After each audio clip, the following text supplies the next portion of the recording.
Baik, selamat pagi kita pada pagi hari ini Bapak Ibu. Kita akan hari ini di mana kita sebagai guru yang ada di sekolah ini mengadakan suatu kegiatan hari ini, ya tentunya kegiatan tentang kegiatan berbagi praktik, baik tentang disiplin positif. Dan nanti selanjutnya waktu ini kami serahkan kepada Ibu Iren yang menyampaikan isi dari kegiatan hari ini. Pada Ibu Iren kami persilakan. Oke. Baik, terima kasih untuk waktu yang diberikan kepada saya. Saya Irene Kristiansiono, CG calon guru penggerak angkatan 10 dari Kabupaten Landak. Pada hari ini saya akan berbagi praktik tentang budaya positif di SDN 57 Ramangkunyit. Saya mengucapkan terima kasih kepada Pak Lausi dan Ibu Yanti yang sudah bersedia meluangkan waktunya untuk bersama-sama mengikuti kegiatan ini. Baik, hari ini saya akan memaparkan materi dibantu dengan slide yang sudah saya print karena di sekolah kita tidak ada listrik, tidak ada infokus, jadi saya bagikan dalam bentuk kertas. Untuk alasin, ini Bu Yanti. Oke. Baik, Bapak Ibu, sebelum kita memulai kegiatan, saya ada permainan sedikit yang bisa kita lakukan untuk mengawali kegiatan kita hari ini. Jadi nanti secara bergantian saya meminta Bapak Ibu, Bu Yanti dan Pak Rosin untuk menggenggam tangannya. Kemudian nanti saya Bu Yanti dulu menggenggam tangannya, lalu Pak Rosin silahkan melakukan apapun caranya supaya Ibu Yanti mau membuka genggaman tangannya. Gitu. Terserah caranya apa saja boleh. Nah, nanti Bu Yanti terserah mau buka atau mau tutup. Begitu juga dengan sebaliknya. Nanti Pak Rosin genggam tangan Pak Rosin, Bu Yanti yang memberikan perintah untuk membuka, gitu ya. Oke, Bu Yanti dulu ya. Coba Bu Yanti genggam tangannya. Silakan Pak Rosin. Bagaimana caranya supaya Bu Yanti mau membuka genggaman tangannya? Oke, Bu Yanti, Ibu sudah menggenggam tangannya, tapi saya suruh Ibu buka. Coba buka Bu, gimana membukanya?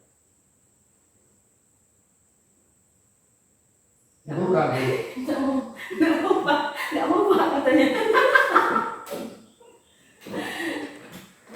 Nggak mau Bu Yanti Pak. Nggak mau. Oke. Coba cara lain lagi Pak. Yanti, tadi diperintah ini untuk kedua kali ya.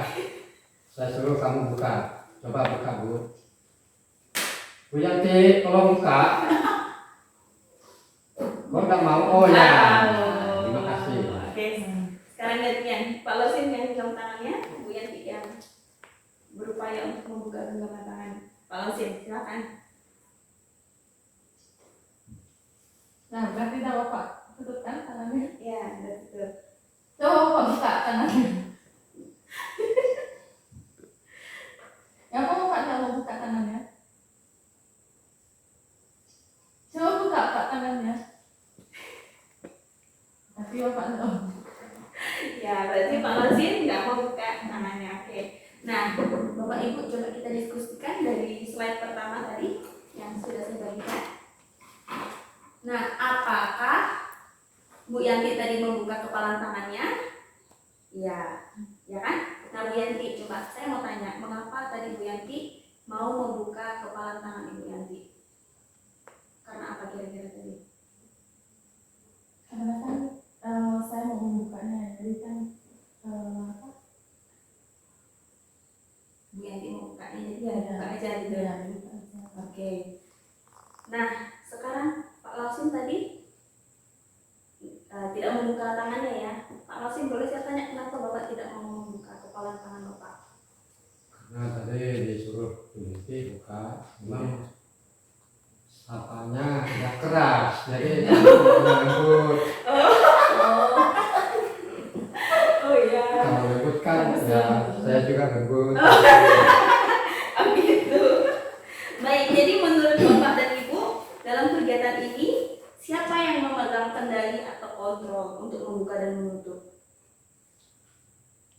Itu sebenarnya kehendak hati kita, Bu. Ya, kehendak. Kemudian ya memang didorong lah.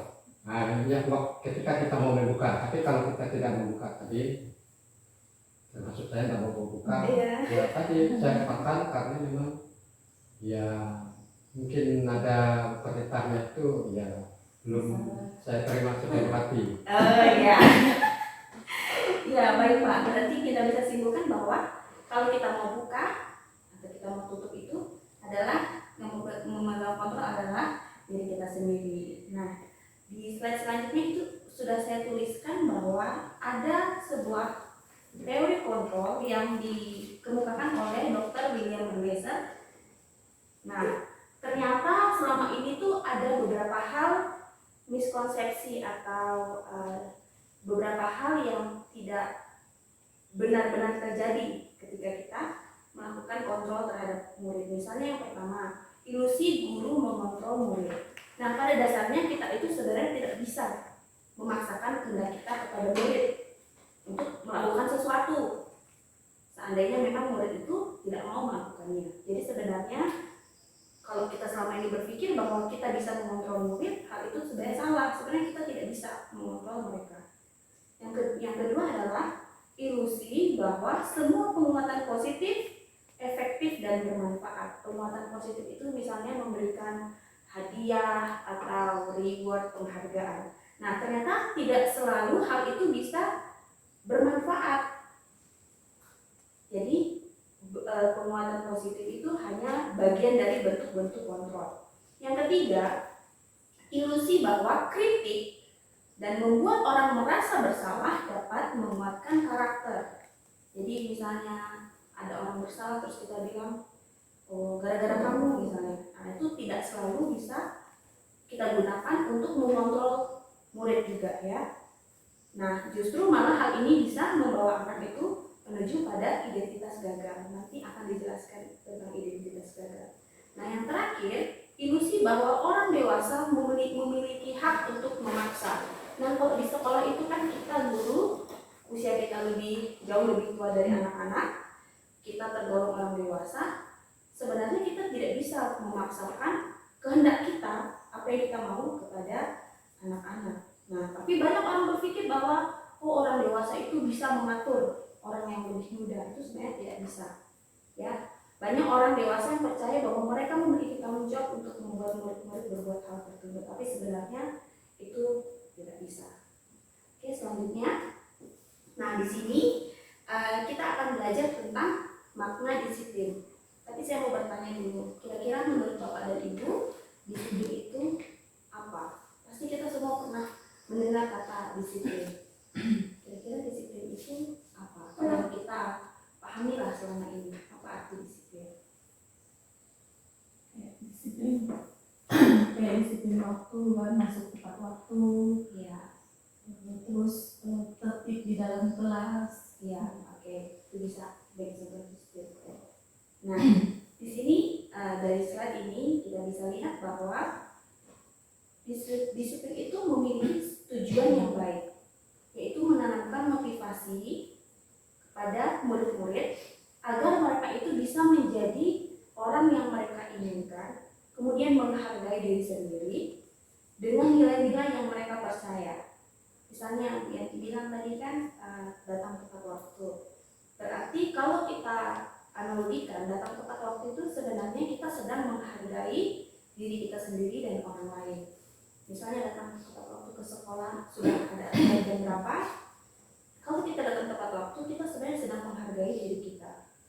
Nah, kemudian ketika murid-murid memiliki motivasi itu, motivasi yang dari dalam diri itu, maka akan berdampak jangka panjang. Jadi bukan hari ini disiplin, terus besok tidak disiplin, tidak begitu. Tapi bisa dilakukan dalam jangka panjang. Jadi motivasi seperti ini tidak akan terpengaruh dengan adanya hukuman dan hadiah.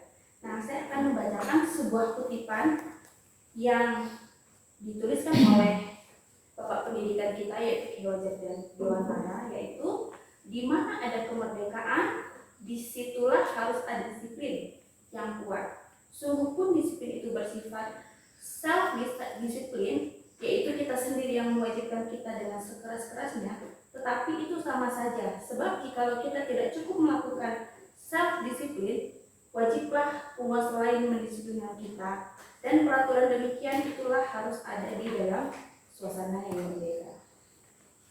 Oke, selanjutnya, nah untuk menciptakan dari ucapan Ki Hajar Dewantara tadi, maka untuk menciptakan murid yang merdeka, syarat utamanya adalah harus ada disiplin yang kuat.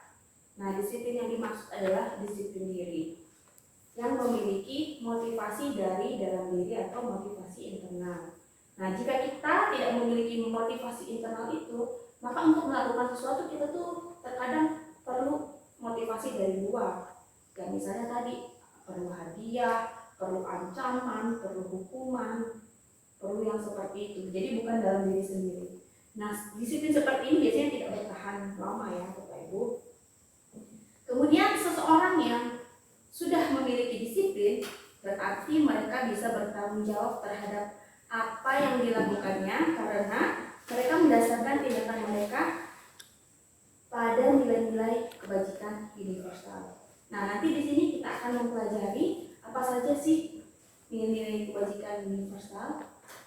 Nah, nilai-nilai kebajikan universal itu biasanya bersifat umum, jadi disepakati bersama, tidak mengenal suku, bangsa, bahasa, dan agama atau latar belakang apapun. Jadi biasanya semua orang percaya bahwa hal ini baik, misalnya jujur, itu salah satu contoh nilai-nilai dari universal, kebajikan universal.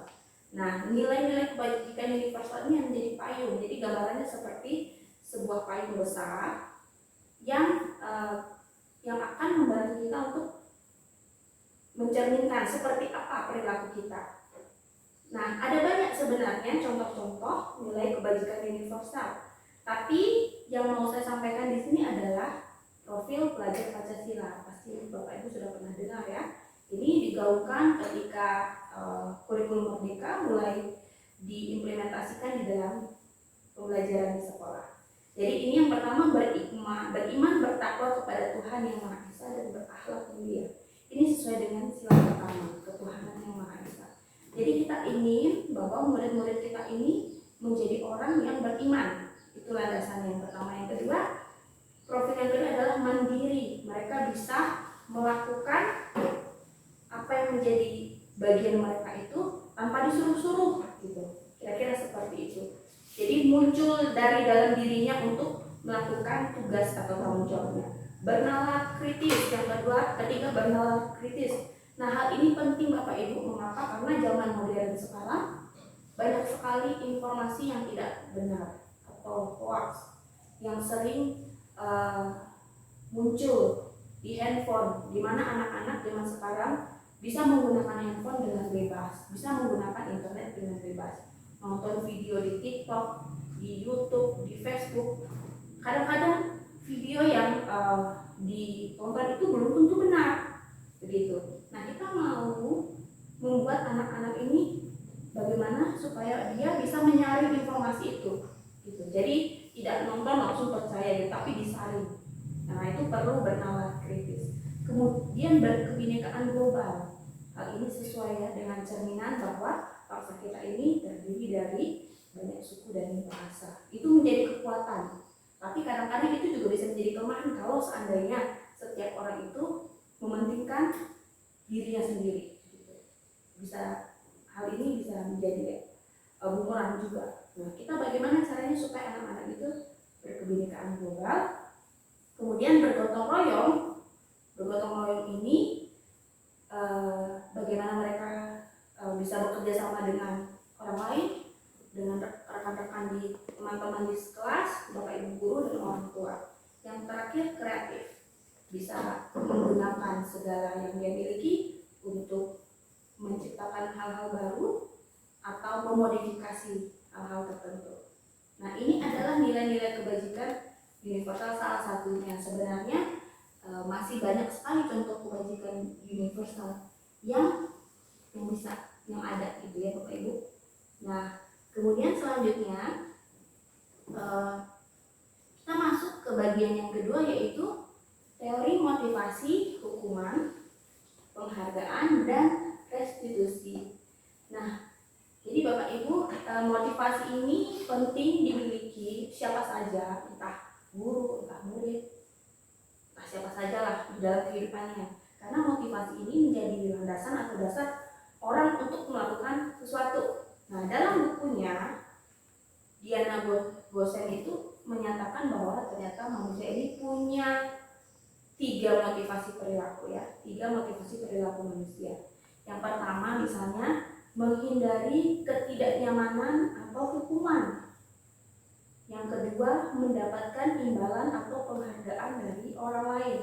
Nah, yang ketiga untuk menjadi orang yang mereka inginkan dan menghargai diri sendiri dengan nilai-nilai yang mereka percaya. Oke Bapak Ibu, saya boleh bertanya sesuatu ya.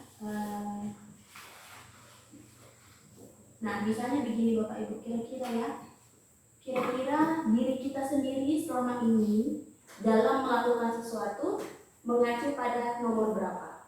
Nomor 1, nomor 2, atau nomor 3?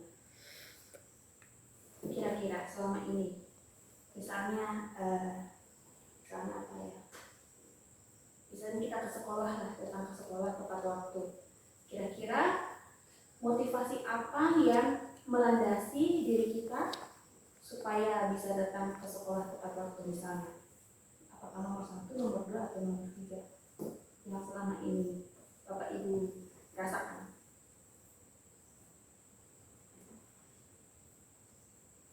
Nomor 3. Ya, nomor 3. Untuk menjadi orang yang mereka inginkan dan menghargai diri sendiri dengan nilai-nilai yang mereka percaya. Nah, ini yang paling tepat ya Bapak Ibu. Dan itu yang kita usahakan. Apapun yang kita lakukan, kita melakukannya itu ya karena memang kita percaya bahwa ada nilai-nilai kebaikan yang harus kita kerjakan. Jadi bukan kita tepat waktu bukan supaya takut dihukum atau kita datang tepat waktu supaya dapat imbalan, bukan seperti itu. Tapi memang kita percaya bahwa hal yang kita lakukan ini adalah hal-hal yang baik sesuai dengan nilai-nilai yang kita percaya. Oke, kemudian kita masuk selanjutnya tentang hukuman dan penghargaan. Oke, hukuman dan penghargaan. Slide selanjutnya boleh dibalik. Ya. Nah, ini ada kasus yang bisa kita baca secara bersama-sama Bapak Ibu. Mungkin biar gampang kita nanti dibacakan oleh Dianti dulu, baru nanti ada 2 pertanyaan itu, hukuman dan penghargaan. Sudah dapat? Ya betul. Bu Yanti bacakan kasusnya, lalu kemudian nanti ada 2 pertanyaan ini coba kita bahas bersama-sama apa kira-kira jawaban yang tepat. Oke, Bu Yanti silakan bacakan untuk kita semua. IPA kurang menguasai pelajaran matematika, sehingga pada saat pelajaran tersebut berlangsung, dia lebih banyak berdiam diri atau menggambar di buku pelajaran. Pada saat guru matematikanya, Pak Seno menanyakan pertanyaan, IPA menjadi gugup dan tak sengaja menjatuhkan tasnya dari kursi, serta tiba-tiba menjadi gagap pada saat berupaya menjawab. Seluruh kelas pun tertawa melihat perilaku IPA yang berbicara tergagap dan terkejut tersebut. Pak Seno pada saat itu membiarkan teman-teman IPA menertawakan IPA yang tergagap dan malu luar biasa, dan malahan minta IPA untuk maju ke depan dan berdiri di depan kelas sambil menunjuk hidungnya karena tak bisa menjawab pertanyaan Pak Seno. Kelas makin gaduh dan anak-anak pun tertawa melihat IPA di depan kelas sambil memegang ujung hidungnya. Oke, ini adalah contoh kasus ya Bapak Ibu, contoh kasus. Nah, sekarang kita mau menjawab pertanyaan yang pertama. Ada 2 pertanyaan ya. Nah, yang pertama, apakah kita setuju dengan tindakan Pak Seno terhadap IPA? Kalau setuju mengapa? Kalau tidak setuju mengapa? Coba sambil Kita coba pelan-pelan sambil kita mencoba berpikir apakah menurut Bapak Ibu tindakan Pak Seno terhadap Iva itu sudah tepat. Apakah kita setuju? Tadi kan Iva kurang menguasai matematika, jadi waktu pelajaran berlangsung dia diam dan ternyata menggambar di buku pelajarannya. Lalu Pak Seno tanya kepada Iva gugup, lalu menjatuhkan tasnya. Dia menjadi gagap. Nah, Pak Seno membiarkan teman-teman yang menertawakan Iva, dan Ivanya diminta maju ke depan sambil berdiri sambil menunjuk hidung, seperti ini kira-kira. Karena tidak bisa menjawab pertanyaan. Nah, kira-kira Bapak Ibu setuju nggak dengan tindakan Pak Seno terhadap Iva ini? Apa alasannya? Saya tidak setuju. Pak Lausin tidak setuju. Kenapa Pak? Karena dari pertama disuruh oleh Pak Seno untuk nanti ada muridnya bernama Ipa. Dia memang tidak bisa menguasai pelajaran terutama matematika. Iya. Nah, apalagi langsung ditanya, ya tambah ada sesuatu yang membuat dia lebih gugup. Iya. Namun tetapi Epa gugup malah disuruh lagi oleh Pak Seno. Ya, kalau menurut saya sebenarnya dia jangan lagi dipaksa, karena anak itu juga apalagi sudah ujung-ujung dari kegiatan ini makin ditertawakan oleh temannya. Jadi saya tidak setuju. Sebaiknya ya kalau dari awal dia memang tidak bisa, ya. Karena anak-anak itu bisa saja semakin dia karena saking gugupnya, tingkah laku itu semakin ada-ada saja. Bayangkan bukan hidungnya kan bukan bagus tuh. Iya. Betul. Ya, biasanya Ibu menambahkan.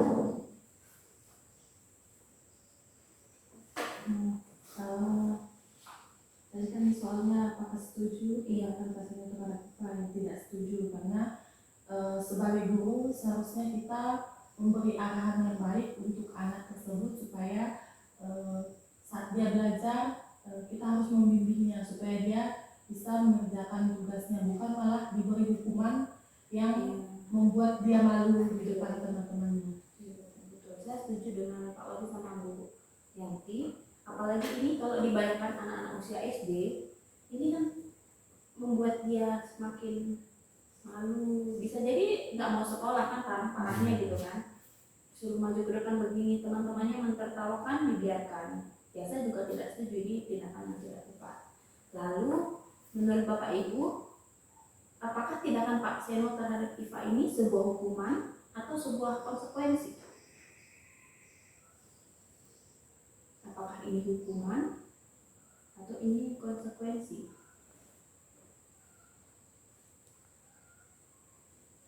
Itu kalau bagi saya itu sebagai konsekuensi, karena memang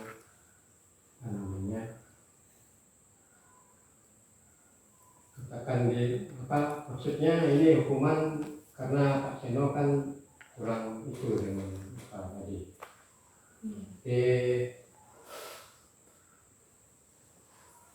Dia kurang konsekuensi, karena ya sesuai dengan pertanyaan tadi kan murid yang begitu masih belum bisa pemikirannya namanya SD, tentulah dia tidak terlalu memberi pertanyaan kepada murid, tapi haruslah sebenarnya dia bisa mengimbangi kemampuan anak tersebut, ya itu jangan sampai malu, apalagi kalau diberi pertanyaan seperti tadi, ya mungkin dia tidak mau lagi datang ke sekolah tersebut. Itu saja bagi saya, menurut saya. Itu Bu. Bu Yanti, hukuman atau konsekuensi nanti Bu? Konsekuensi. Baik. Nanti kita temukan jawabannya setelah mempelajari slide selanjutnya Bapak Ibu. Nah, kita ke slide selanjutnya. Jadi di sini ada hukuman, konsekuensi, dan restitusi. Saya sendiri hukuman dan konsekuensi sering mendengar, tapi kalau restitusi memang saya secara pribadi agak baru. Bapak Ibu gimana? Pernah nggak mendengar istilah restitusi? Atau baru-baru juga seperti saya? Baru. Ya, baru-baru juga. Nah, hari ini kita mau pelajari karena bagi saya ini hal menarik yang bisa kita terapkan. Nah, oke, kita skip dulu kasus Pak Sino dan Iva tadi. Nah, kita mencoba masuk ke tentang hukuman, konsekuensi, dan restitusi. Nah, Bapak Ibu, dalam menjalankan peraturan atau keyakinan kelas atau sekolah, bila mana ada pelanggaran, ya kalau ada pelanggaran pasti ada hal tertentu yang akan terjadi atau dampaknya. Nah, tindakan terhadap suatu pelanggaran pada umumnya akan berbentuk hukuman atau konsekuensi. Tetapi hukuman dan konsekuensi ini ada perbedaannya ya Bapak Ibu, nanti kita pelajari. Nah, kemudian kalau restitusi itu adalah proses menciptakan kondisi bagi murid untuk memperbaiki kesalahan mereka. Jadi mereka nanti bisa kembali pada kelompok mereka dengan karakter yang lebih kuat. Ini menurut dosen dalam bukunya tadi. Nah, kira-kira Bapak Ibu, tadi kan konsekuensi dan hukuman berbeda ya Bapak Ibu? Betul ya, berbeda. Nah, kira-kira perbedaannya di mana? Nah, coba kita lihat slide selanjutnya di bawah. Ada di tabel, mungkin di halaman, ya, ada warnanya itu. Nah, ini adalah ada tiga tabel. Di dalamnya terdapat dua kategori, identitas gagal dan identitas sukses.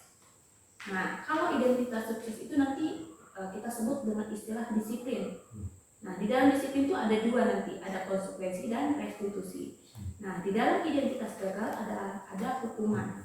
Nah, perbedaannya apa? Kita baca satu-satu. Yang pertama, kalau hukuman itu sesuatu yang menyakitkan harus terjadi. Kalau konsekuensi itu harus terjadi. Kalau restitusi merupakan sebuah pilihan. Jadi sesuatu yang menyakitkan harus terjadi, misalnya tadi si Iva maju ke depan, itu kan menyakitkan sebenarnya ya, menyakitkan, harus terjadi. Kalau konsekuensi sesuatu harus terjadi, tapi belum tentu menyakitkan atau tidak menyakitkan seperti itu. Nah, yang selanjutnya hukuman.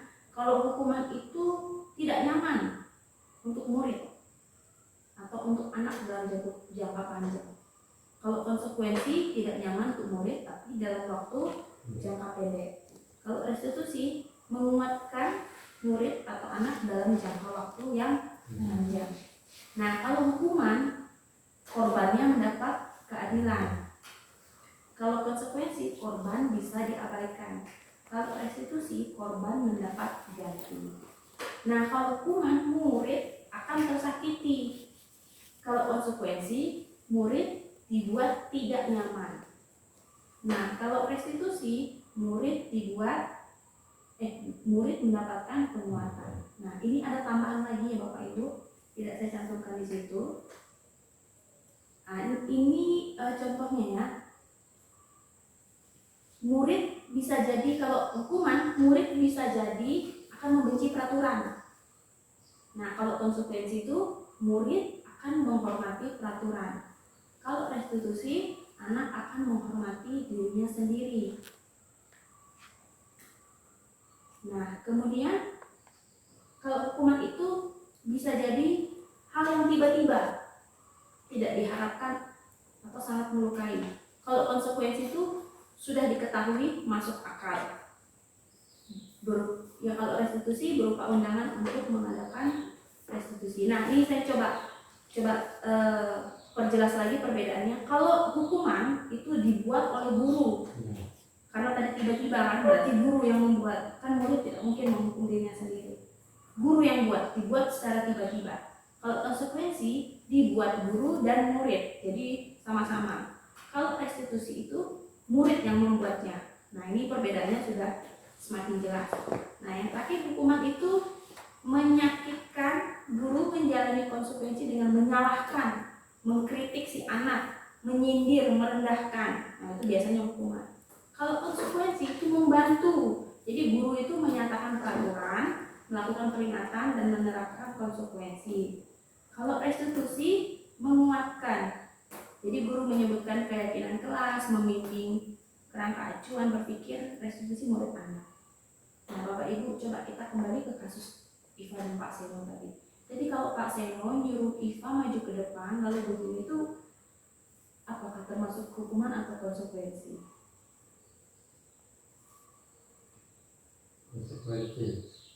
Konsekuensi kan? Oke.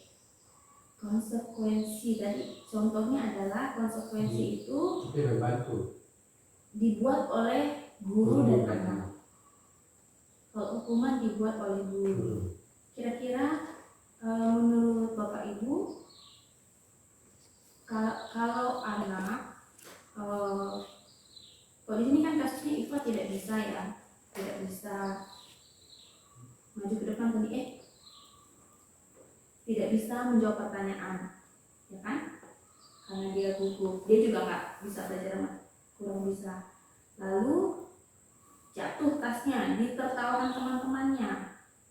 Lalu Pak Seno membiarkan, mentertawakan Iva, teman-temannya mentertawakan Iva, malah menyuruh dia maju. Nah, itu termasuk hukuman atau konsekuensi? Ya, ternyata itu termasuk hukuman. Mengapa hukuman? Karena tiba-tiba Pak Seno kan tiba-tiba, Iva tidak bisa jawab, suruh maju, gitu. Kemudian ini bersifat menyakitkan. Ya, Iva kan bisa sakit hati. Kalau konsekuensi itu memang ada rasa tidak enak, tapi bukan menyakitkan, begitu. Lalu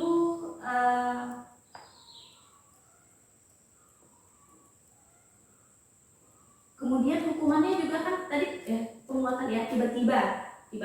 Kalau konsekuensi kan harusnya yang sudah diketahui. Kalau tadi kan sepertinya Iva juga tidak tahu bahwa dia akan disuruh begini di depan kelas. Jadi kalau Iva tadi termasuk hukuman. Oke. Baik. Nah, kita lanjut di slide selanjutnya. Jadi berdasarkan tabel di atas,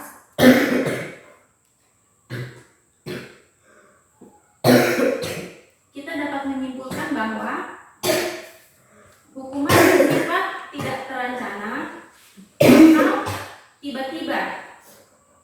Hukuman itu tidak terencana atau tiba-tiba. Anak atau murid tidak tahu apa yang akan terjadi.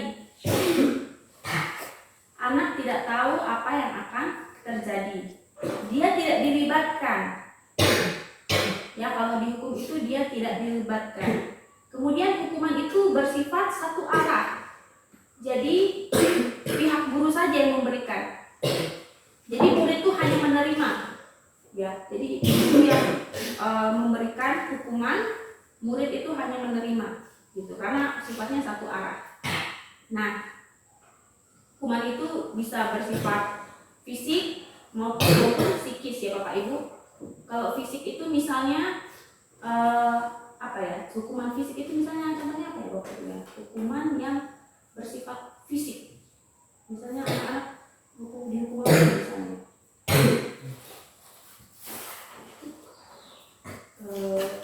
Fisik ya. Kayak dijemur. Iya, dijemur. Apalagi? Hukuman fisik. Terus ya senam. Ya senam, push up, push up. Apalagi ya fisik ya. Lari bisa kan? Iya. Push up, sit up ya. Itu contoh. Nah, kalau psikis itu lebih melukai psikologi hati batin dia. Misalnya apa ya kira-kira? Membentak gitu ya. Kita membentak anak, memarahi anak, apalagi memarahi di depan umum. Ya, Bapak Ibu, apalagi memarahi anak di depan umum, nah itu bisa menyakiti hatinya atau psikologisnya. Nah, yang kedua, disiplin tapi dalam bentuk konsekuensi. Nah, ini perbedaannya adalah sudah terencana atau sudah disepakati, sudah dibahas, sudah disetujui oleh murid dan guru. Jadi ini kedua belah pihak ya, guru dan sekolah dan murid. Jadi murid itu bisa tahu apa sih dampaknya kalau misalnya melanggar sebuah peraturan gitu. Tapi ini ada dampaknya itu jangka pendek. Misalnya gini Bapak Ibu, ini contoh di sehari-hari deh. Misalnya kita ke Ngabang, tidak pakai helm, ketemu polisi, kira-kira kita sudah tahu nggak konsekuensinya apa? Hilang. Ditilang.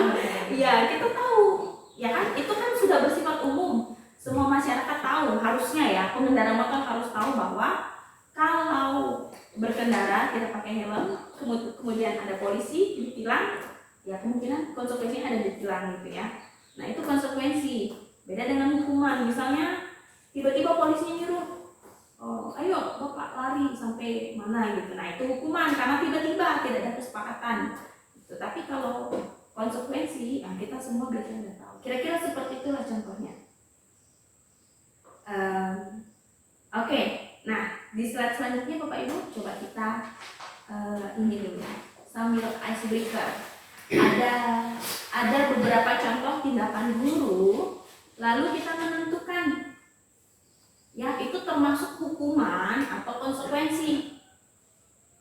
Nih misalnya, coba awasin. Ada dapat tabelnya Pak? Bisa baca nggak Pak? Atau terlalu kecil? Ini mencatat 100 kali dalam buku. Saya tidak akan terlambat lagi karena terlambat sekolah. Termasuk apa Pak? Mencatat 100 di dalam buku. Kelima, saya tidak akan terlambat lagi karena terlambat ke sekolah. Ini tindakan guru kan? Iya. Kira-kira menurut Bapak ini termasuk hukuman atau konsekuensi? Mencatat 100 kali. Karena yang kemungkinan sih posisinya dia terlambat. Lalu dia catat dia tidak akan terlambat. Ya, dia tidak akan terlambat. Ya, catat di buku saya tidak akan terlambat. Ini konsekuensi. Oke, konsekuensi. Ya. Nah, yang terakhir Bu Yanti, murid diminta bertelanjang kaki sepanjang hari karena tidak menggunakan sepatu warna hitam. Ini termasuk hukuman atau konsekuensi. Bertelanjang kaki berarti dia tidak pakai sepatu sepanjang hari. Hukuman. Ya, ini termasuk hukuman ya. Ini menyakitkan, menyuruh anak tidak pakai sepatu sepanjang hari. Oke, baik Bapak Ibu, selanjutnya ini ada satu contoh kasus lagi ya, dihukum oleh penghargaan. Bu Yanti boleh baca lagi Bu Yanti? Iya. Ibu Anus, guru kelas 2 SD, mendapatkan masalah. Murid-muridnya tidak bisa tertib berdiri antri di depan pintu kelas dan selalu berebutan masuk ke dalam kelas setelah jam istirahat usai. Ini tentunya sangat mengganggu proses pembelajaran di mana kelas tidak dapat mulai tepat waktu karena Ibu Anas sibuk menenangkan murid-muridnya untuk waktu cukup lama. Akhirnya Bu Anas berpikir cepat dan mengandalkan stiker bintang. Setiap murid-muridnya akan masuk kelas usai jam istirahat. Bu Anas akan mengimingi murid-muridnya dengan stiker bintang. Siapa yang dapat berdiri lurus dan berbaris rapi antri di depan pintu dapat bintang dari Bu Anas. Sebagai besar, murid-muridnya menyambut tantangan tersebut dan langsung berdiri rapi di depan pintu agar mendapatkan stiker bintang.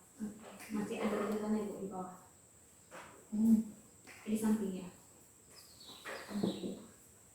Hal ini terus dilakukan Bu Anas selama beberapa minggu karena cukup berhasil membuat murid-muridnya berdiri rapi antri di depan pintu. Sampai pada suatu saat Bu Anas sakit dan terpaksa digantikan Pak Heru. Pak Heru tidak mengetahui tentang stiker bintang dan benar saja pada saat mau masuk ke kelas usai jam istirahat, murid-murid kelas 2 kembali berebutan masuk kelas. Apa yang terjadi? Mengapa? Nah sekarang kita masuk ke dihukum oleh penghargaan. Nah, Bapak Ibu, jadi ini ada seorang guru kelas 2 ya, Jadi muridnya tidak bisa tertib masuk kelas, lalu dia membuat aturan. Jadi kalau anak-anaknya bisa berdiri rapi, nanti dia dikasih apa tadi nih? Stiker bintang. Nah, menurut Bapak Ibu, berdasarkan teori motivasi tadi ya, tadi kan sudah kita belajar teori motivasi, kira-kira apa sih yang menjadi motivasi murid-murid kelas 2 untuk bersedia berdiri antri sebelum masuk kelasnya Bu Anas tadi? Apa motivasinya? Apa yang mendorong mereka mau berdiri rapi saat antri untuk masuk ke kelas? Karena apa kan? Karena diberikan itu motivasinya. Karena mereka ingin memiliki stiker bintang. Iya, karena mereka ingin memiliki stiker bintang. Saya pernah melakukan hal ini dulu beberapa tahun yang lalu ya, karena kita ngajar anak-anak kecil, mereka suka sekali stiker-stiker. Jadi kalau mereka berlaku baik, kita taruh bintang, ada nama, ada bintang seperti itu. Nah, dan ternyata apa yang terjadi saat Pak Heru yang masuk, Bu Anasnya sakit, mereka duduk rapi tidak? Berdiri rapi enggak? Tidak. Malah tidak ya Bapak Ibu, tidak, karena Pak Heru nggak tahu bahwa ada stiker bintang. Jadi Pak Heru nyuruh anak masuk aja tanpa stiker bintang. Jadi mereka jadi berantakan lagi. Nah, menurut Bapak Ibu, kira-kira ada nggak cara lain supaya murid kelas 2 ini bisa antri dengan tertib tanpa harus dikasih bintang? Berarti kita harus menuntut mereka supaya apa? Jadi bagaimana caranya kira-kira supaya murid kelas 2 ini bisa antri di depan kelas tanpa diberi stiker bintang? Karena ternyata penghargaan stiker bintang tadi tidak efektif ya Bapak Ibu. Jadi kalau itu dipakai Bu Anas berhasil, tapi guru lain pakai tidak berhasil. Nah, ini kan berarti sementara, ya kan? Mereka tertib itu sementara karena ada apa tadi? Karena ada stiker bintang. Jadi kalau nggak ada stiker bintang, kembali kocar-kacir lagi. Nah, kira-kira bagaimana caranya supaya mereka bisa antri gitu tanpa harus membeli stiker bintang? Apa yang harus kira-kira kita tanamkan pada mereka supaya mereka bisa antri dengan rapi? Kalau menurut saya kan tadi Bu Ana ya, Bu Anas. yang kelas 2 karena dia ada itu bukan diberi penghargaan atau hadiah. Lalu ada Pak Heru tadi kan nggak tahu dia. Ya berarti kalau guru-guru yang lain untuk hari-hari berikutnya, anak-anak udah lihat kan, kalau ada Bu Anas mungkin rapi, kalau yang lain enggak. Ya, kalau menurut saya karena tidak setiap hari dia bawa itu kan Bu Anas ini. Iya, Ya, gitu. tapi dia harus dikasih tahu lagi. Kemudian kalau mau masuk kelas harus rapi ya, bukan hanya karena bintang, tapi ini menanamkan supaya kalian harus rapi. Untuk bisa siapapun, bukan hanya ibu guru, tetapi guru yang lain juga. Harus dikasih tahu lagi Bu. Berarti kita itu harus menanamkan kepada anak-anak nilai apa yang harus mereka yakini ya. Iya. Misalnya apa tadi? Kalau antri itu kan berarti kita kan antri berdiri rapi. Berarti kita tuh sebenarnya kalau bisa ditarik lebih jauh, menghargai diri sendiri dan orang lain gitu kan, bahwa masuk tuh harus satu-satu, tidak boleh sembarangan. Nah, jadi kita tanamkan nilai kepada mereka. Jadi bukan kasih stiker bintang, tanamkan nilai. Nah, Bapak Ibu, jadi ternyata seorang ini penulis menemukan bahwa pemberian penghargaan, stiker bintang, rewards, apa itu segala macam, ternyata tidak selalu efektif ya. Nih, tindakan memberikan penghargaan yang nilainya sama dengan menghukum seseorang. Gitu, misalnya gini, pengaruhnya itu tidak jangka panjang ya Bapak Ibu. Ada jangka panjang, ada jangka pendek. Dan ini tidak efektif. Ya, penghargaan ini tidak sama-sama tidak efektif. Bisa jadi eh, karena ingin bintang saja mereka melakukan hal yang baik begitu. Nah, jadi ini tidak efektif. Nah, selanjutnya ini yang sangat menarik yang perlu kita pelajari hal baru yaitu restitusi. Nah, ini adalah sebuah pendekatan untuk menciptakan disiplin positif, gitu ya. Nah, ini kita sama-sama belajar. Saya juga ya baru mempelajari ini modul ini, tapi saya melihat hal ini baik untuk diterapkan di sekolah kita. Jadi restitusi itu adalah cara untuk menanamkan disiplin positif pada murid.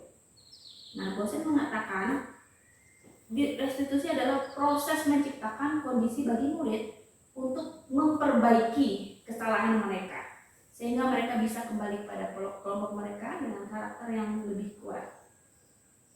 Chelson Gosen tadi ya, Gosen mengatakan seperti itu.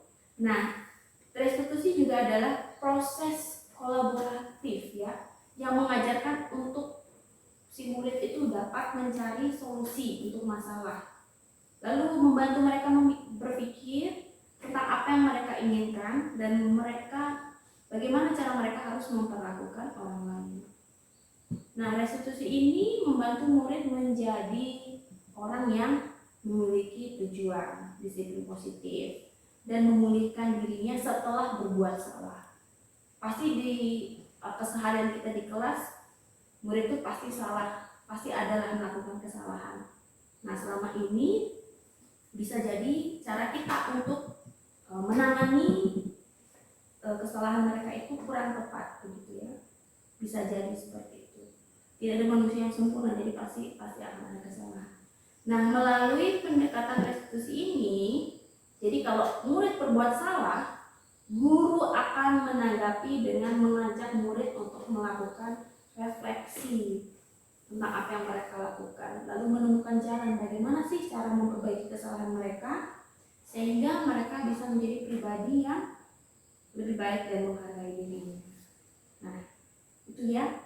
Selanjutnya itu Bapak Ibu boleh perhatikan ciri-ciri yang membedakan antara restitusi dengan program disiplin lainnya. Jadi program disiplin ini mungkin yang kita terapkan selama ini kurang tepat. Nah, ini restitusi yang baru kita pelajari bisa jadi solusi untuk masalah yang sering kita hadapi. Nah, ini ya ciri-cirinya. Jadi dia bukan menebus kesalahan, tapi belajar dari kesalahan. Nah, restitusi itu bukan tawaran, bukan paksaan. Jadi kita tidak memaksa murid untuk melakukannya. Nah, restitusi menuntun untuk melihat ke dalam diri. Kita bisa membantu mereka untuk mencari kebutuhan dasar yang mendasari mereka melakukan sebuah tindakan. Nah, restitusi fokus pada karakter bukan tindakan. Oke, ini selanjutnya bagian 3 tentang keyakinan kelas. Bapak Ibu, ini adalah keyakinan kelas. Coba kita bertanya jawab dulu ya. Kira-kira mengapa kita memiliki peraturan tentang menggunakan helm pada saat mengendarai motor? Kenapa Bapak Ibu kita kira-kira ada aturan harus pakai helm gitu? Kenapa kira-kira? Ya, pertama kita menghindari mungkin hal-hal yang berbahaya lah. Iya. Kita ini nggak tahu apa yang terjadi Di jalan ya. kalau nggak pakai helm, saat motor kita nggak terasa jatuh sedikit. Kadang-kadang kalau itu yang paling rentan. Iya. Karena helm itu perlu. Iya. Itu yang pertama. Yang kedua yang tadi lah aturan lalu lintas. Ya. Kira-kira seperti itu. Iya. Jadi pakai helm itu sebenarnya ada nilai-nilai yang kita percaya di sana kan, seperti Bapak bilang. Kita nggak tahu di jalan itu tak terjadi apa gitu kan. Nah, untuk melindungi diri kita harus menggunakan helm. Kepala kan salah satu organ vital ya. Jadi alasannya adalah untuk keselamatan gitu ya, untuk keselamatan diri kita.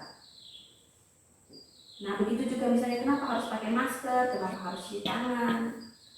Itu kan berhubungan dengan untuk menjaga kesehatan kita ya, kesehatan dan keselamatan. Maka di sini kita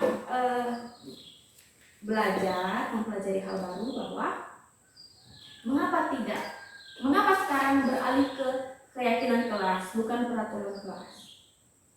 Kalau sekarang itu lebih digalakkan kita harus membuat keyakinan kelas bukan peraturan, gitu. Mengapa keyakinan kelas penting? Untuk menciptakan budaya positif. Kita ke selanjutnya untuk menemukan jawaban gitu ya. Nah, tentang helm tadi Bapak Ibu, jadi nilai kesehatan yang kita sebut sebuah keyakinan. Jadi kita yakin kita kan menjaga kesehatan salah satunya kalau berkendara itu menggunakan helm, begitu. Nah, nilai-nilai keyakinan tentang keselamatan ini bersifat universal. Jadi semua Bapak Ibu pergi kemana, negara manapun, kalau berkendara pakai motor itu harus pakai helm dimanapun, ya. Jadi nggak memandang dia mau negara maju, mau negara berkembang atau negara miskin, semua pokoknya wajib pakai helm karena itu kita menanamkan nilai-nilai keselamatan, gitu ya. Nah, Bapak Ibu, dari nilai-nilai kebajikan itu akan membantu kita untuk membangun motivasi dari dalam diri, gitu. Jadi bukan karena misalnya takut ditilang pakai helm, bukan begitu. Tapi yang lebih utama adalah karena memang kalau pakai helm kita nih sedang menjaga keselamatan kita, gitu. Karena sering kita lihat apalagi di daerah kita ini kan banyak orang kecelakaan, anak-anak muda kecelakaan tidak pakai helm, nabrak ini nabrak itu, kepalanya pecah begitu. Nah, kita menjaga hal itu supaya tidak terjadi pada diri kita. Oke, jadi seseorang itu akan bergerak lebih semangat untuk menjalankan keyakinannya daripada harus mengikuti aturan. Karena kadang-kadang aturan ini tidak mampu untuk kita hafalkan gitu ya. Tapi kalau dengan keyakinan kita menjalankannya maka lebih bersemangat dan lebih mudah. Nah, itu terjadi juga pada murid.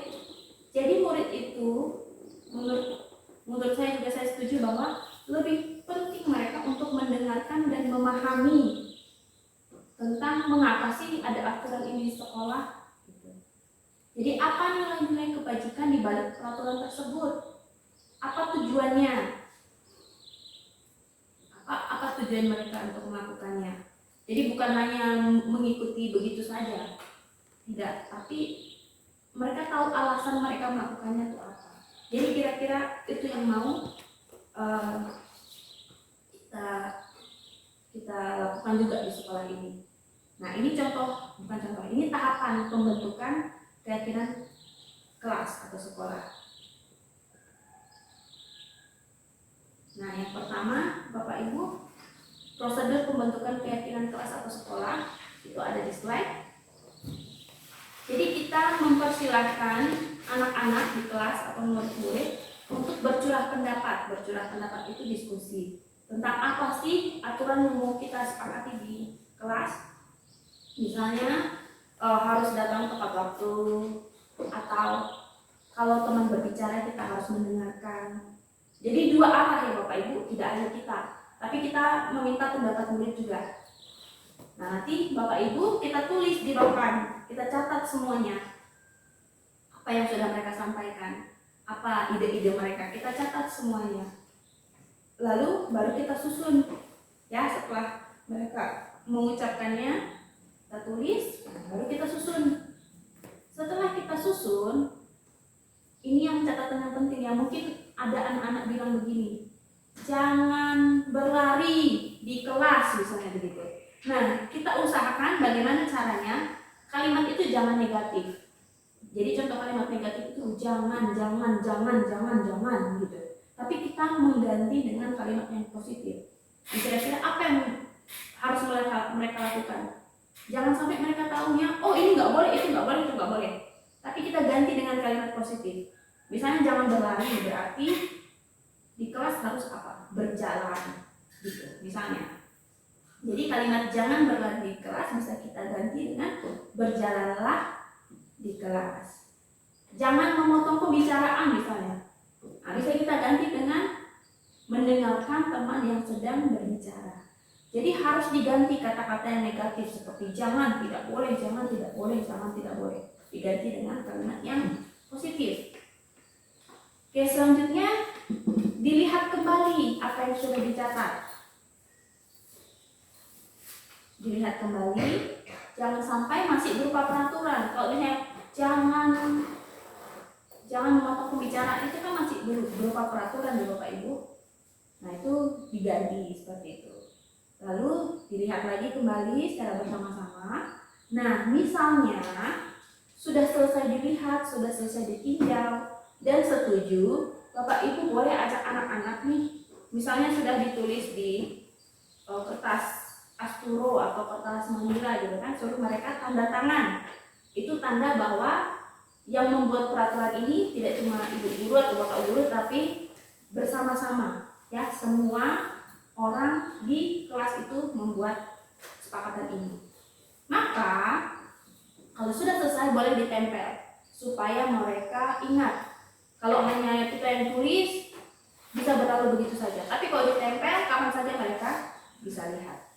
Jadi di sini anak itu bisa memiliki rasa untuk terlibat. Jadi mereka diharapkan bisa juga untuk melakukannya. Nah, ini contoh-contohnya Bapak Ibu di slide selanjutnya itu contoh keyakinan kelas. Misalnya setiap anggota kelas perlu belajar, perlu senang, perlu melakukan tugas, saling menghargai, selalu bersikap positif, senantiasa menjadi diri terbaik. Nah, itu contoh-contohnya gitu ya, contoh-contohnya. Oke. Selanjutnya kita masuk ke kebutuhan dasar manusia dan dunia berkualitas. Nah, ini harus kita pelajari supaya nanti ketika kita mendapatkan anak-anak yang misalnya melakukan kesalahan, kita harus cari tahu apa sih yang mendasari mereka itu. Biasanya kalau orang melakukan kesalahan itu adalah karena ada hal yang tidak terpenuhi dalam dirinya. Nah, kita perlu belajar. Jadi kebutuhan dasar manusia itu yang pertama kebutuhan untuk bertahan hidup. Ini seperti makan, rumah, kesehatan. Yang kedua kasih sayang, kebutuhan akan kasih sayang dan rasa diterima. Yang selanjutnya adalah kebutuhan atas pengakuan dan kemampuan. Yang keempat kebutuhan akan kebebasan, kebutuhan akan pilihan, gitu ya. Jadi tidak mau dikekang, pengen punya pilihan sendiri. Yang terakhir kebutuhan akan kesenangan atau kebutuhan untuk merasa senang. Nah, jadi semua orang, baik itu orang dewasa maupun anak-anak, mereka selalu berusaha untuk memenuhi kebutuhannya dengan berbagai cara, gitu ya, dengan berbagai cara. Bila mereka tidak dapat melakukan kebutuhannya dengan cara positif, ya mereka akan melakukannya dengan cara negatif, melanggar peraturan, ya, yang tidak sesuai dengan nilai-nilai kebajikan. Ada contoh di sekolah kita kemarin ya, Aldi tidak masuk sekolah. Ternyata setelah kita datang ke rumahnya, apa yang terjadi? Ternyata dia main judi sampai malam, ya kan? Nah, kebutuhannya apa berarti? Kebutuhan untuk senang gitu kan? Main judi kan senang, happy, adrenalinnya meningkat, apalagi kalau menang. Nah, itu. Jadi kemungkinan adalah kebutuhan akan kesenangan dia merasa terpenuhi dengan melakukan hal yang negatif, yaitu bermain judi. Jadi anak tidak datang ke sekolah itu tidak semata-mata ini ya, begitu saja, pasti ada alasan kenapa dia tidak datang. Nah, oke, selanjutnya tentang dunia berkualitas. Jadi dunia berkualitas ini adalah tempat di dalam pikiran kita. Jadi kita menyimpan semua gambaran yang kita inginkan. Nah, setiap orang tuh beda. Pak Lausi beda, Bu Yanti beda, saya beda, murid-murid juga beda. Mengapa? Ya karena setiap orang itu punya kebutuhan sendiri. Mungkin ada orang yang senang jalan-jalan, ada yang tidak senang, seperti itu. Itu contoh. Jadi kebutuhannya berbeda, maka gambaran tentang dirinya yang diinginkan itu juga berbeda. Nah, bila guru dapat membangun interaksi dan memerdekakan murid, maka murid akan meletakkan dirinya sendiri sebagai individu yang positif dalam dunia berkualitas karena mereka menghargai nilai kebajikan. Oke. Baik, ini hampir yang terakhir ya. Nah, ini selanjutnya hal penting juga yang harus kita pelajari tentang 5 posisi kontrol. Restitusi 5 posisi kontrol. Yang pertama di sini ada apa Bu yang dicoba? Penghukum. Yang kedua apa Pak Lausin? Setelah penghukum. 5 posisi kontrol. Hukum, seorang penghukum bisa mengenakan hukuman fisik maupun verbal. Iya, betul. Yang keduanya apa Pak? Setelah Yang kedua, penghukum. membuat merasa bersalah. Oke. Yang ketiganya Bu Yanti? Teman. Yang keempatnya Pak? Menangkal. Yang kelimanya? Ya. Nah, Bapak Ibu, 5 posisi kontrol ini biasanya kita lakukan dalam kegiatan kita sehari-hari di kelas ya biasanya ya. Mungkin salah satunya lah gitu ya. Misalnya penghukum. Di sini adalah seseorang yang suka menggunakan biasanya hukuman berupa fisik atau verbal. Ini ada contoh-contohnya nih. Ada contoh-contoh kalimatnya nih misalnya. Kamu selalu saja salah. Kamu pasti selalu jadi yang terakhir selesai. Patuhi aturan saya atau awas gitu kan, kayak posisi ngancam. Nah, guru seperti ini tuh biasanya percaya bahwa pembelajaran bisa berhasil atau bisa dikendalikan dengan cara dia. Maka dia memposisikan diri sebagai orang yang di atas, lalu di bawahnya itu anak-anak itu menuruti dia. Yang kedua, pembuat rasa bersalah. Kalau ini ngomongnya memang lembut, tapi bikin anak-anak itu merasa bersalah. Kamu nggak kasihan sama ibu udah capek loh, misalnya begitu. Gimana coba kalau orang tua kamu tahu kamu berbuat begini, mereka kan capek-capek kerja buat kamu. Nah, ini contoh-contoh kalimat di mana membuat anak rasa bersalah, tetapi ternyata dampaknya adalah murid itu bisa memiliki penilaian yang buruk tentang diri mereka, gitu. Jadi bisa saja mereka merasa tidak berharga, tidak disayangi, gitu ya. Jadi ini bukannya maksud kita mungkin supaya dia semangat, tidak, malah ini bisa mengecewakan. Nah, yang selanjutnya sebagai teman. Nah, posisi sebagai teman juga bisa pernah mungkin kita lakukan. Ayolah, bantulah diri bapak gitu. Itu contohnya ya. Jadi kita lebih posisi kita tidak menyakiti mereka gitu kan. Posisi kita ya seperti teman begitu. Kita berusaha mengontrol mereka melalui persuasi kata-kata gitu aja. Nah, yang keempat itu pemantau. Jadi mengawasi. Jadi kita mengawasi apa yang dilakukan oleh anak. Nah, posisi pemantau ini berdasarkan biasanya peraturan dan konsekuensi. Jadi kayak misalnya, kamu tahu kan aturannya apa? Kamu tahu kan kalau kamu terlambat konsekuensinya apa? Nah, biasa kalimatnya seperti itu. Apa yang telah kamu lakukan? Nah, gitu. Dia tidak logatnya nadanya biasa aja, tetapi dia tegas gitu. Kamu terlambat. Kamu tidak pakai sepatu hitam. Kamu tahu kan konsekuensinya apa? Nah, kira-kira seperti itu. Nah, yang terakhir ini adalah posisi ideal, yaitu sebagai seorang manajer. Nah, di sini posisi guru sebagai manajer ini kita mempersilahkan anak-anak itu untuk mempertanggungjawabkan perilakunya, ya, membimbing mereka untuk menemukan solusi atas permasalahannya sendiri. Misalnya gini, apa yang kita yakini di kelas? Kita tanya lagi, kan kita tadi kita keyakinan. Kamu meyakini apa gitu? Terus apa rencana untuk kamu memperbaiki ini? Jadi kita menanyakan solusi mereka, apa yang mereka akan lakukan setelah melakukan kesalahan. Misalnya seperti itu ya. Oke, coba kita ice breaker sebentar ya. Itu ada tabel di slide selanjutnya di belakang ya, atau di depan? Di belakang. Oh, sebelumnya berarti. Itu. Nah, ini. Nah, kita jawab nih, misalnya ini termasuk posisi apa? Apakah manajer? Yang pertama tadi apakah penghukum, pembuat rasa bersalah, apakah posisi teman, pemantau, atau manajer. Misalnya ini ya, saya bacakan ya. Ayolah lakukan demi saya ya. Itu apa kira-kira? Apakah apakah teman? Ayolah. Kan kalau kita ngomong sama murid, ayolah, itu kira-kira posisi itu sebagai apa itu? Teman. Sebagai teman ya, karena ngomongnya lebih santai gitu ya.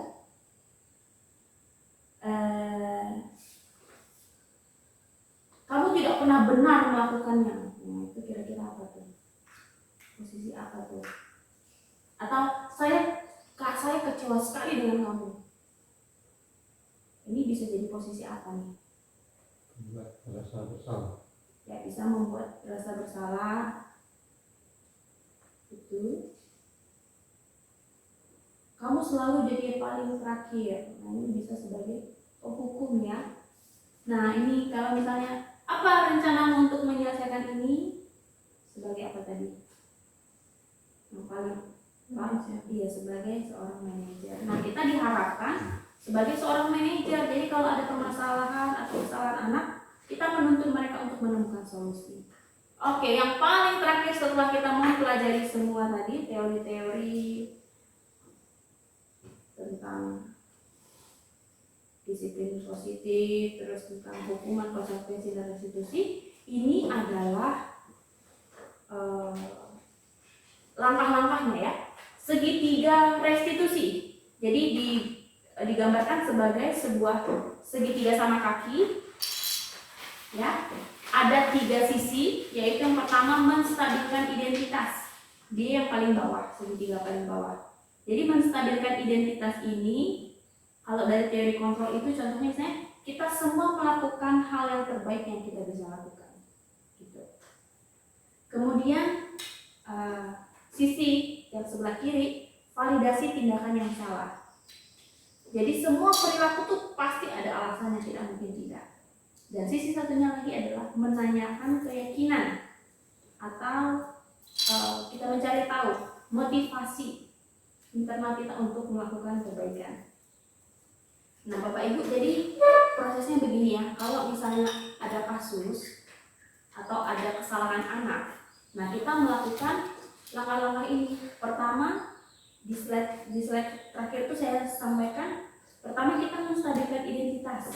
Ini tujuannya adalah untuk mengubah identitas anak yang gagal menjadi yang sukses. Ini yang saya lakukan kepada Arga dan Mondi kemarin, kan mereka minggu lalu berantem, lalu ada yang menangis ya. Nah, waktu saya tanya, Mondi itu langsung begini, bukan saya Bu, gitu. Jadi awal-awal langsung bukan saya. Maka saya bilang, Ibu tidak mencari siapa salah yang siapa yang benar gitu. Ini contoh kita menstabilkan identitas. Supaya mereka, kalau saya lihat, nyaman untuk bercerita. Jadi pertama-tama tuh istilahnya kita jangan menyalahkan mereka, oh kamu salah ya, enggak begitu. Jadi kita menstabilkan identitas mereka supaya mereka bisa nyaman bercerita. Ya, kita bisa sampaikan berbuat salah itu tidak apa-apa, ya kan? Tidak ada manusia yang sempurna. Memang tidak ada manusia yang sempurna, nggak ada orang benar terus. Nah, kita bisa begitu. Atau kita juga bisa sampaikan, oh Bapak juga dulu pernah melakukan kesalahan itu, Bapak juga pernah begitu. Nah, itu contoh-contoh kalimat untuk menstabilkan identitas. Dan memang saya lihat ketika saya menyampaikan hal seperti itu, dia yang awalnya mau membela diri nggak langsung turun, maksudnya langsung rendah gitu. Jadi kita nanya pun enak. Terus yang setelah itu saya tanya-tanya mereka untuk mencari tahu tindakan yang salahnya apa, gitu ya. Bisa kita tanyakan, kenapa kamu melakukan hal ini, gitu, bisa juga. Kalau nggak salah si Mondi kemarin tuh mentertawakan Arga. Jadi saya tanya kenapa kamu melakukannya. Oh, dia mentertawakan Arga karena teman yang lain juga mentertawakannya. Kalau si Mondi begitu. Nah, bisa juga kita sampaikan, padahal kamu bisa melakukan hal lebih buruk dari ini ya, gitu kan. Si Arganya tidak marah ya, dia nangis aja gitu. Nah, kita bisa sampaikan seperti itu. Nah, ini contoh-contoh. Jadi kita setelah menstabilkan identitas, kita validasi tindakan yang salah. Mana sih yang salah itu? Misalnya lari-lari salah enggak? Kan enggak. Lari-lari itu tidak salah. Yang salah itu adalah ketika teman kita jatuh kita tertawakan. Nah itu yang salah. Nah itu yang kita validasi. Nah yang terakhir yaitu menanyakan keyakinan. Kita bisa tanyakan apa yang kita percaya atau apa kesepakatan kelas atau apa keyakinan kelas kita. Kita bisa tanyakan seperti itu. Lalu kita bisa tanya juga, kamu mau jadi orang seperti apa? Atau kamu mau memperbaiki kejadian ini dengan apa gitu misalnya. Misalnya dia merusakkan sesuatu, bagaimana cara kamu memperbaikinya? Nah, pertanyaan-pertanyaan ini akan membuat anak itu berpikir gitu. Jadi bukan kita yang mencari solusi, tapi kita hanya menuntun melalui pertanyaan. Jadi nanti dia menemukan bagaimana caranya. Nah dari sinilah timbul bahwa anak itu bisa menjadi orang yang bertanggung jawab seperti itu. Nah setelah mempelajari hal ini makanya saya tertarik sekali untuk melakukannya. Mengapa? Karena menurut saya hal ini adalah hal yang paling tepat untuk mengatasi anak-anak yang kemungkinan bersalah atau melakukan kesalahan atau melanggar aturan. Ya, kita perlu melakukan hal ini. Kalau misalnya kita bayangkan diri kita saja, misalnya kita salah, lalu waktu pertanyaan pertama semakin disalahkan, itu kan kita kalau saya malah jadi nggak mau gitu, jadi nggak mau ditanya-tanya begitu. Nah jangan sampai hal itu terjadi, maka kita harus melakukan langkah-langkah ini. Kita berupaya supaya anak-anak itu percaya sama kita, supaya dia mau cerita, sehingga kita enak untuk menuntun mereka kepada tanggung jawab seperti itulah kira-kira. Nah, PR buat kita nanti semester depan kita akan melakukannya dengan sungguh-sungguh, karena sepertinya selama ini belum ada gitu ya. Jadi kita akan membuat keyakinan di kelas kita masing-masing buat anak-anak yang sederhana saja, misalnya saling menghargai. Kalau saling menghargai itu kan umum, jadi misalnya nanti tidak boleh ya, saling menghargai itu berarti mendengarkan teman yang berbicara, menyayangi teman dan sebagainya. Jadi semester depan masing-masing kelas kita akan coba untuk membuat keyakinan kelas, lalu kita tempel di setiap kelas. Nah kalau sudah punya keyakinan kelas ini, seandainya ada anak yang melanggar atau melakukan kesalahan, kita enak untuk ngajak diskusi atau ngajak ngobrol. Seperti itu kira-kira. Oke, baik. Sekian dulu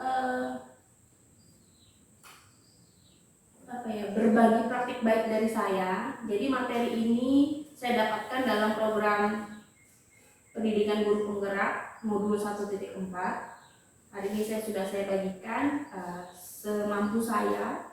Mohon maaf kalau ada kekurangan atau hal-hal yang belum bisa dimengerti, tapi seiring berjalannya waktu nanti kita bisa melakukan diskusi lagi supaya hal ini bisa benar-benar kita terapkan di sekolah kita, agar sekolah kita ini semakin meningkat kualitasnya gitu ya, dalam menghadapi anak-anak dan menciptakan budaya positif. Itu yang penting, menciptakan budaya positif di kelas. Oke, terima kasih kepada Pak Losin dan Bu Yanti yang sudah menyediakan waktu untuk mengikuti kegiatan berbagi praktik baik hari ini. Saya kembalikan kepada Pak Losin. Baik, terima kasih.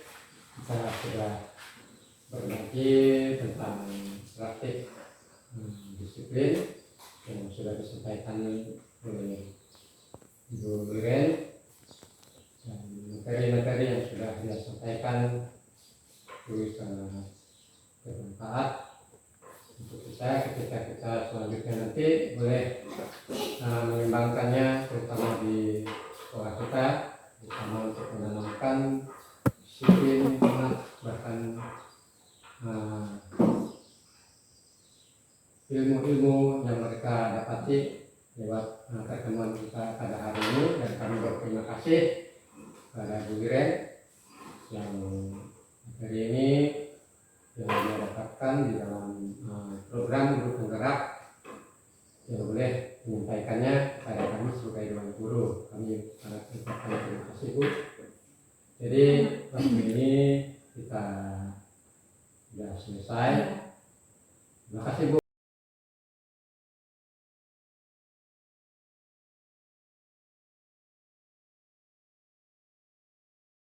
Oke, baik Bapak Ibu, ini lanjutan dari berbagi praktik baik minggu lalu ya. Jadi di sini saya akan berbagi pengalaman ketika saya menjalankan atau mempraktekkan segitiga restitusi untuk mengatasi beberapa masalah anak. Waktu itu saya punya 2 kasus. Yang pertama itu saya sudah singgung tentang anak yang berkelahi. Yang kedua adalah ini, kasusnya adalah seorang anak bernama Monica membuang sampah sembarangan. Jadi pada waktu itu saya mendapati Monica itu membuang sampah di halaman begitu ya. Lalu saya panggil si Monica. Nah, waktu saya panggil itu saya bertanya apa yang dia lakukan kemarin, terus dia bilang dia membuang sampah.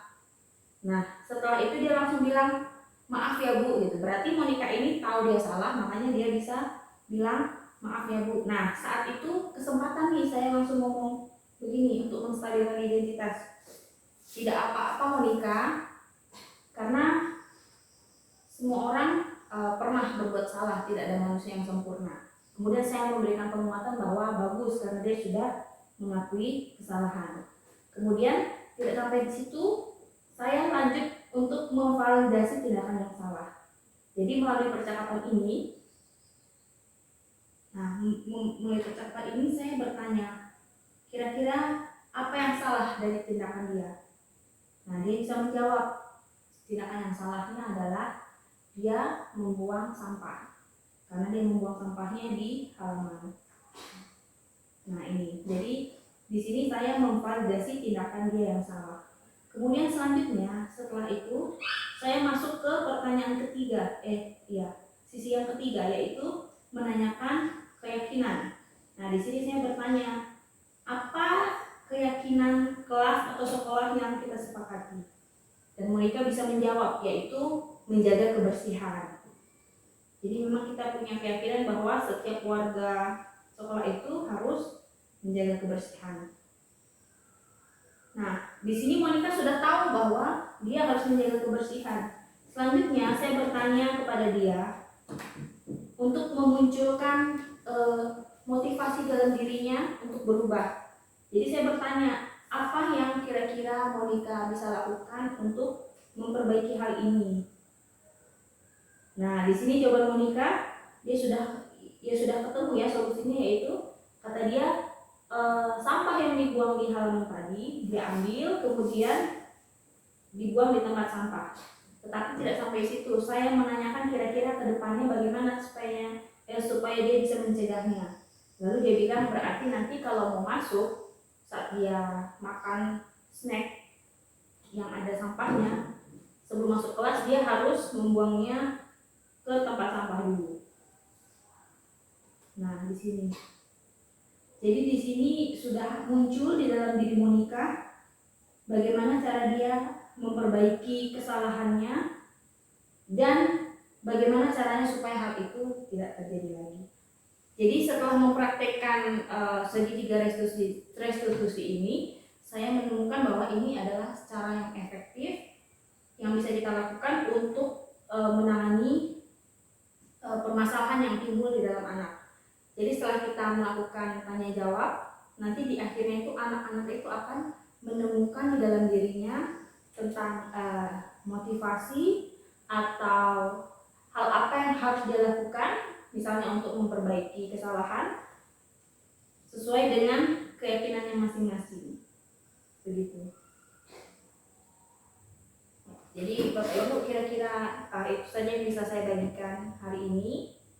Semoga di lain waktu kita diberikan kesempatan, ada masalah kecil timbul, lalu kita bisa mempraktikkan segitiga restitusi ini. Oke, demikian sharing pengalaman dari saya. Terima kasih Bapak Ibu sudah meluangkan